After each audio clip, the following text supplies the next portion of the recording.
Moi, mon nom, c'est Sarah Gauthier. Je suis étudiante au doctorat en sciences géographiques et je travaille sur le pergélisol, qui est un sol gelé. Simplement pour mettre un petit peu la table, Nunavik, on compte 14 villages nordiques, c'est environ 15 000 habitants dans 14 communautés. Le taux de croissance est élevé, les logements sont surpeuplés, on n'a pas assez de logements pour la population qui sont là. On va voir plus tard pourquoi est-ce que la construction est aussi difficile. Donc, il y a un fort besoin en infrastructure, mais construire au nord amène son lot de défis.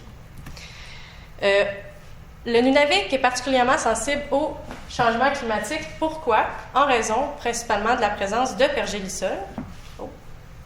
Il y a plusieurs études qui ont été faites au Nunavik sur le réchauffement des températures, puis les conséquences sur les environnements bâtis et non bâtis au Nunavik, mais aussi ailleurs dans l'Arctique.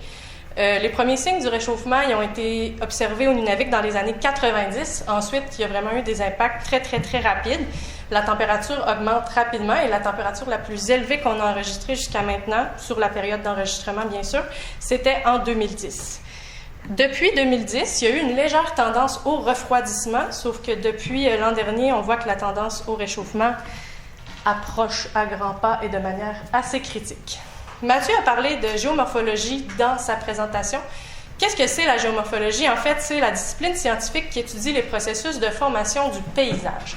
C'est assez vague comme définition, mais en fait, on l'étudie pour comprendre comment le paysage s'est formé, c'est quoi les processus qui sont présents, puis qu'est-ce qu'il faut prendre en considération lorsqu'on regarde un terrain puis qu'on veut le bâtir. La géomorphologie périglaciaire, elle, c'est les environnements froids, donc c'est de ça qu'on parle aujourd'hui, et c'est ce qui fait partie les sciences du pergélisol. Il y a des formes propres au pergélisol, c'est ces formes-là qui nous permettent de voir la sensibilité du terrain, la teneur en glace du sol, et s'il y a des choses particulières à prendre en considération. Quand je parle de pergélisol, le critère numéro 1 pour définir c'est quoi le pergélisol, c'est un critère de température. Donc, c'est lorsque le sol demeure sous 0 degré Celsius en permanence.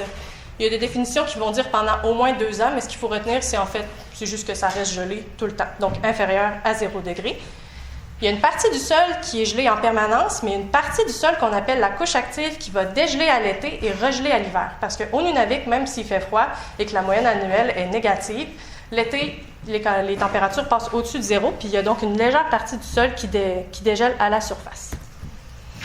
Quand on regarde le pergélisol, il y a différentes choses à regarder. Il est distribué spatialement, donc il y a différentes zones de pergélisol. On va avoir le pergélisol continu. Le pergélisol continu, rapidement, c'est là où le pergélisol représente 90% du territoire éclu. Puis ensuite, les autres zones, c'est juste pour dire à quel point le pergélisol est discontinu, dispersé, sporadique, jusqu'à ce qu'on n'aille plus de pergélisol finalement. Donc, en rose, là, on le voit vraiment pas très bien, mais en mauve, tout ce qui est en haut et au nord du Nunavik, c'est rose et c'est la zone continue de pergélisol. La stabilité du pergélisol, comme le critère, c'est un critère de température. Directement, c'est lié avec le climat. Donc, si on a un réchauffement des températures de l'air, on a un réchauffement des températures du pergélisol. L'impact premier, c'est sur la couche active, vu que c'est la couche en surface, donc celle-ci va avoir tendance à s'approfondir. Sur le petit graphique ici, synthèse, en haut en gris, c'est la couche active, donc la couche qui va dégeler à l'hiver, qui va, dans le fond, qui va pénétrer en profondeur en fonction de la température où la température devient inférieure à 0. Donc, le petit pointillé ici, c'est là où on voit que la température arrive à 0 degré Celsius. Donc ici, on pourrait dire qu'elle est environ à moins 5 mètres. C'est très profond. Là. D'habitude, on tourne plus autour de 1-2 mètres. Ça dépend du type de sol qu'on a. Les facteurs d'influence sur la distribution du pergélisol, il y en a plusieurs. Les principaux, c'est le type de dépôt de surface, parce que la grosseur des particules du sol va jouer sur la teneur en glace et sur la distribution. Le relief, donc si c'est en pente ou non, le couvert de neige, la végétation et le climat, bien sûr.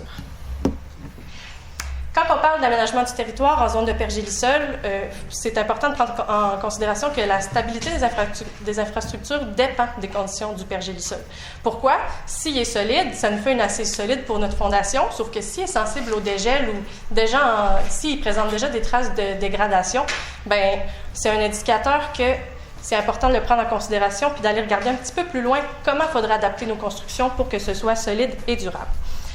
Quand on parle de dégradation du pergélisol, je vais vous présenter des illustrations sous peu de différents processus qu'on observe, mais les plus fréquents, puis ceux qui ont un impact majeur sur les infrastructures au Nunavik, on a le tassement différentiel dû au dégel, les glissements de terrain, la thermo-érosion, les sols très riches en glace, puis l'approfondissement de la couche active, puis tout ça, ça a un effet sur la capacité portante du sol. Là, je vous ai dit plein de mots. On va les regarder puis voir à quoi ça ressemble. Quand je parle de tassement différentiel dû au dégel, c'est le soulèvement-tassement du sol. Donc, à l'échelle d'une année, on a du gel-dégel, puis avec le gel-dégel des lentilles de glace, ça vient faire une espèce de tassement puis de compaction du sol. Fait que, bref, ça fait à long terme, quand on vient mettre des infrastructures sur le pergélisol sans prendre en considération les différents facteurs et les différentes caractéristiques, on peut avoir des effets comme ça ici. Donc, ça vient vraiment, la route devient vraiment gondolée.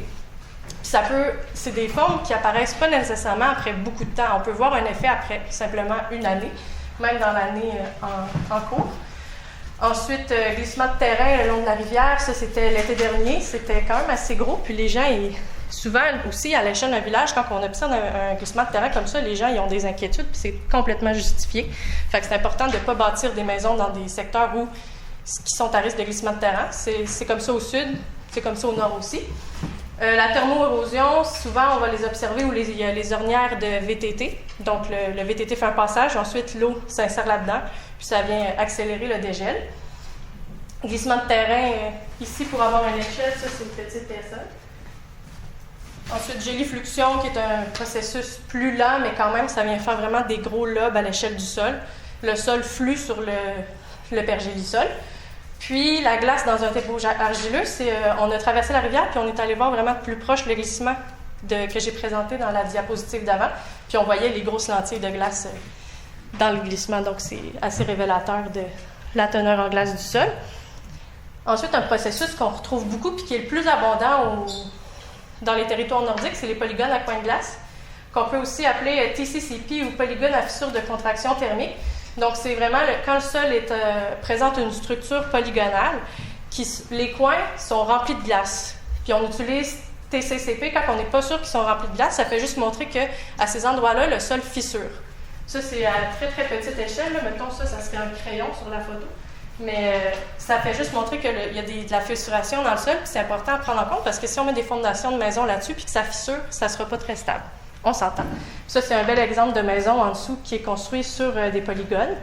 Justement, si le sol se met à fissurer, bien là, on va observer des petites déformations dans la maison.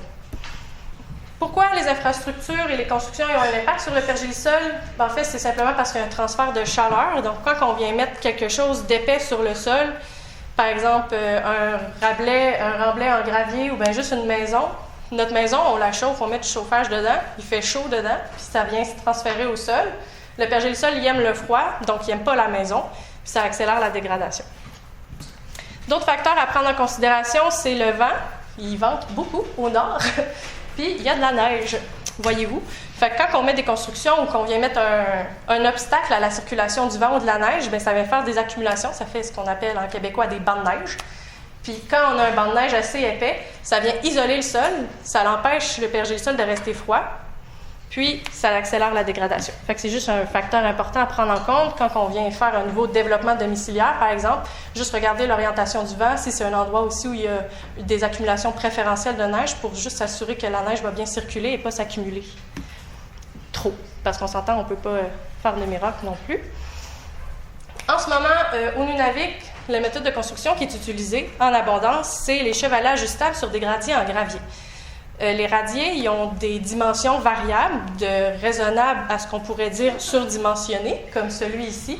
Le petit encadré blanc, c'est moi. Donc, c'est beaucoup de gravier. Puis là, je vous parlais d'épaisseur de banc de neige qui a un impact sur la dégradation du pergélisol. C'est la même chose pour les radiers. S'ils sont surdimensionnés, non seulement ça accélère la dégradation du pergélisol, c'est préférentiel à l'accumulation de neige, mais aussi, ça utilise beaucoup de ressources qui, en ce moment, dans les villages, c'est assez limité. Il y a beaucoup de villages qui ont besoin de gravier en ce moment. Votre meilleur ami, je dis ça, c'est pas obligé d'être votre meilleur ami, mais c'est vraiment un très, très bon outil quand on veut regarder justement un petit peu plus près la planification de l'aménagement du territoire au Nunavik. J'ai écrit le chapitre 5 parce que dans le guide des bonnes pratiques de la SHQ. Le chapitre 5, il est exclusivement sur le pergélisol. Donc, ça donne une introduction au pergélisol, les types de glace dans le sol, les processus qu'on voit, mais également comment adapter nos constructions puis les fondations à utiliser en termes de pergélisol. Donc, ici, c'est juste des petits exemples tirés du guide de la SHQ. Donc, quelle méthode de fondation on peut utiliser autre qu'un gros radier en gravier? Bien, il y a les pieux. Il y a différents types de pieux. On va adapter nos types de pieux en fonction du type de sol qu'on a, de l'épaisseur de dépôt de surface, puis de différents critères aussi. Ça dépend toujours, il faut toujours aller vérifier le contexte sur lequel on bâtit. Mais les pieux, c'est un exemple qui est utilisé en abondance ailleurs dans l'Arctique. Juste au Nunavut, c'est la méthode de fondation privilégiée. Ensuite, on a les thermosiphons. C'est assez complexe à expliquer, mais rapidement, c'est on utilise une méthode de refroidissement de la fondation pour limiter le transfert de chaleur au sol pour pas que ça dégrade le pergélisol. Ensuite, le multipoint qui est appelé plus communément space frame. J'ai un exemple après que je vais pouvoir vous montrer, mais c'est juste que c'est une structure dont le poids va être généré partout la structure, là, je sais pas comment le dire, là, comme ça. Puis, ça permet justement de limiter l'usage d'un gros radier. Puis ensuite, le déblai remblai, donc on vient scratcher, entre guillemets, une partie des dépôts qu'il y a pour niveler la topographie où est-ce qu'on en a besoin. Donc ici, c'est des exemples à Salouit. J'ai beaucoup d'exemples à Salouit parce que c'est là que je fais mon projet de doctorat, mais c'est généralisé là, comme exemple. Donc en A, on a les thermosiphons, c'est les colonnes que vous voyez, c'est là vraiment où toute la gestion du liquide de refroidissement se fait. En C, c'est la maison du Seine à Salouit qui est bâtie sur pieux, qui se porte très bien et qui est très conviviale. Puis c'est juste des petits exemples comme ça, des cheminées d'air pour la route, garder l'air frais aux bases du remblai. Puis sinon, on a ici le Space Frame que je parlais dans le territoire du Nord-Ouest, c'est très très populaire. Au Nunavut, un gros multilogement qui est sur pieux et qui se porte très bien, construit dans la pente. Groenland, tout le monde aime le Groenland, je ne sais pas quoi dire d'autre. Même chose pour Svalbard. Ici, c'est juste deux types de pieux qui sont, je vous dirais que c'est les pieux les plus utilisés. On a deux types de pieux principaux. On va les avoir ancrés au roc. Ça peut simplement être assis sur roc ou vraiment ancré dedans si on veut s'assurer d'avoir le plus de stabilité possible. Puis il y a vraiment peu de chances que ça bouge. Sinon, il y a par friction. Qu'est-ce qu'on entend par friction? C'est qu'on le met profond dans le pergélisol. Quand le pergélisol est gelé et stable, c'est ça qui permet de soutenir notre bâtiment et de soutenir notre pieu. Fait que c'est juste pour vous montrer deux méthodes de faire. Souvent, on va choisir les pieux par friction lorsqu'on a un dépôt de surface qui est très, très épais, disons de 30 à 50 mètres. Donc, si on veut un pieu qui se rend jusqu'au roc, bien là, ça fait des pieux vraiment très, très longs. Ça coûte cher. La logistique n'est pas évidente. Donc, on va plutôt choisir un pieu par friction. Sauf que là, si on se dit, OK, pergélisol solide, ça va supporter notre bâtiment, mais là, on parle de réchauffement des températures, le pergélisol dégèle, pensez à ça en lisant le chapitre 5. Si on parle du village de Kaniksoalujjuaq, il est localisé dans la zone de pergélisol discontinu et abondant. La température moyenne annuelle est d'environ moins 3,43 degrés Celsius. Puis quand je vous parlais de l'année la plus chaude, en 2010, la température était aussi élevée que moins 0,76. Sachant que le pergélisol, c'est le sol qui est inférieur à 0 degrés Celsius. Si la moyenne de température approche du 0 degré Celsius, pensez à ça aussi. Ensuite, il y a beaucoup de rapports du CIN qui ont été faits. Là, je fais juste citer celui-ci sur la cartographie des conditions du pergélisol. Il va être mis à jour en mars. Donc, si jamais vous avez d'autres recherches à faire, ça va traiter de tous les villages. Puis c'est de ça, dans le fond, c'est cette source-là que j'ai utilisée pour toutes les informations sur Kaniksoalujjuaq. Dans le village de Kaniksoalujjuaq, les aléas naturels qui sont présents, c'est surtout des mouvements de masse. Donc, les avalanches, j'ai mis un petit astérix parce qu'en 1999, il y a eu une avalanche meurtrière dans le village et depuis, il y a une zone du village qui est proscrite pour la construction. Donc, ça aussi, c'est important à prendre en considération, de ne pas mettre des maisons dans des zones d'avalanche. C'est pour ça qu'il faut prendre connaissance du contexte de où ce qu'on bâtit. Coulée de gelée-fluxion, éboulement rocheux. Donc, comme vous pouvez constater, c'est tous des mouvements de versants, style le glissement de terrain et éboulement. Puis ensuite, étant un village côtier, les processus littoraux ont une place quand même dans les aléas naturels. Le niveau de risque a été évalué estimé à modéré. Il faut juste faire attention, si on a une surcôte de 1 mètre, disons, il y a des risques d'inondation dans le village. Ici, c'est une diapositive un petit peu plus théorique que je ne vais pas vraiment passer à travers. Ce que je voulais vous montrer plus en profondeur, c'est les photos ici. Donc, on a des carottes de pergélisol qui ont été récoltées dans le village, qui sont gelées. C'est juste pour vous montrer un petit peu les genres de tests qu'on fait, puis l'impact que ça a lorsqu'on prend une carotte de sol qui est gelée, puis comment est-ce qu'elle se transforme lorsqu'elle dégèle. Donc, on peut vraiment venir voir c'est ça qu'on fait pour voir le tassement différentiel dû au dégel. C'est ces tests-là qu'on fait pour voir c'est quoi l'impact si notre sol est dégel, puis on peut voir que ça a quand même un impact assez important. Puis ça va dépendre en fonction du type de sol qu'on a, mais aussi de la teneur en glace du sol. C'est légèrement inquiétant. Ensuite, réaliser un projet aux zones de pergélisol, je voulais juste mentionner que c'est important de prendre en compte les différentes disciplines impliquées. En tant qu'architecte, vous êtes spécialisé dans votre domaine, sauf que dans un contexte du Nord, il y a vraiment beaucoup d'autres disciplines à prendre en considération. Pas juste la géomorphologie, mais en ce qu'on parle de génie civil, il y en a vraiment plein. Je n'arrêterai pas là-dessus, mais c'est important de regarder c'est quoi notre contexte aussi pour voir avec ces disciplines-là. Prendre connaissance des contraintes pour faire un projet qui est réaliste et adapté à notre contexte, puis consulter la documentation disponible. Au Nunavik, on est chanceux, il y a vraiment beaucoup de données qui sont disponibles pour pouvoir faire un projet solide puis qui est réaliste. Donc, les documents de référence, où est-ce qu'on peut les trouver? Le Centre d'études nordiques a différentes bases de données, puis il a fait des projets avec différents ministères qui comprennent une abondance de données puis qui couvrent tout ce qui est aléas naturels, conditions du pergélisol, dépôt de surface, nommez-le. Puis vous pouvez avoir les données brutes sur Nordicana, qui est une base de données en ligne. Téléchargez le fichier Excel, aussi simple que ça, pour différents villages, différents endroits. Les rapports, souvent, sont tous publiés sur les sites des ministères. Puis moi, mon projet de doctorat, c'est de développer une base de données en ligne qui va juste donner un accès centralisé et facile et vulgarisé à toutes ces données-là. Ensuite, les rapports d'ArcticNet, guide de construction du pergélisol. C'est quoi le chapitre? Good job. Ensuite, tout ce qui est données climatiques, Ouranos, ils viennent de faire des projections il n'y a pas longtemps. Le CN, dans le rapport du MAMACH, va avoir les projections pour les 14 villages les plus à jour.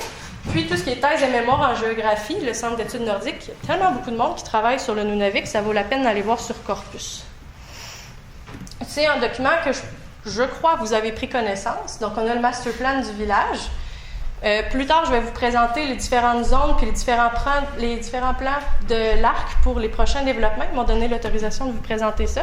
Mais pour l'instant, je trouvais juste important de regarder avec vous les cartes. Avez-vous déjà consulté des cartes de dépôt de surface? Oui. Oui? Vous êtes bon? Vous êtes des experts là-dedans? Parfait. Sachez que si jamais vous consultez une carte de dépôt de surface et vous vous sentez un petit peu submergé par tout le jargon scientifique, dans la présentation, j'ai mis un lien vers les normes cartographiques des dépôts de surface du MFFP. Il y a une bonne légende bien détaillée avec des explications pour chaque type de dépôt de surface. Fait que peut-être que ça va vous aider à naviguer un peu là-dedans. Ce qui est important de savoir pour le village de Kaniksoalujjuaq, qui est également le contexte dans une bonne partie des autres villages au Nunavik, c'est que les fonds de vallée sont comblés de dépôts argileux, donc un dépôt marin riche en glace, qui est instable au dégel. Malheureusement, le cœur des villages sont construits là-dessus. Ça ne veut pas dire qu'on ne peut pas adapter notre planification pour le futur sur des sols qui sont plus stables. Comme par exemple le secteur C qui est ici. Donc on a des beaux affleurements rocheux. C'est beau, des affleurements rocheux. Avec des dépôts de till dont la concentration en glace est inférieure à 30%. Donc ça, c'est quelque chose qu'on regarde. Un coup qu'on a regardé nos dépôts de surface, on regarde les conditions de pergélisol qui sont associées à nos dépôts de surface pour savoir, OK, j'ai ce sol-là, mais est-ce qu'il est riche en glace? Là est la question. La carte vous le dira. Puis, il y a aussi les cartes de potentiel de construction qui ont été faites en fonction de plusieurs couches d'informations géographiques. Donc, ça prend en considération la pente, les dépôts de surface, les conditions de pergélisol, mais également le drainage, les aléas naturels. Puis, ça va également vous dire quel type de fondation utiliser en fonction du type de sol et des conditions qu'on retrouve. Donc, c'est un très bon outil de planification. L'ARK l'utilise beaucoup. Ici, c'est le secteur qui est ici. J'ai pas grand-chose à dire là-dessus, à part que c'est ça, c'est un des plans qu'ils ont. Donc, je ne sais pas le genre de recherche que vous faites ou si ça pourrait être pertinent pour vous. Je voulais juste vous montrer le genre de planification qu'ils ont fait pour ces lots-là. Le nombre de lots, ça, c'est en respectant le statu quo de construction actuel. Ensuite, ben là, c'est d'essayer de voir est-ce qu'on pourrait peut-être faire ça plus dense, utiliser une autre méthode de construction avec d'autres types de fondations? Ça aussi, c'est une bonne question. Si on regarde l'option C, moi, quand je regarde l'option C avec mes yeux de géomorphologue, puis avec des yeux aussi en sciences du pergélisol, je me dis, OK, les lots sont bien placés, je comprends, selon les méthodes de construction actuelles, mais je pense que si on utilise des pieux ou une autre méthode de fondation, ça serait possible d'aller développer également tout ce qui est ici, puis tout ce qui est ici.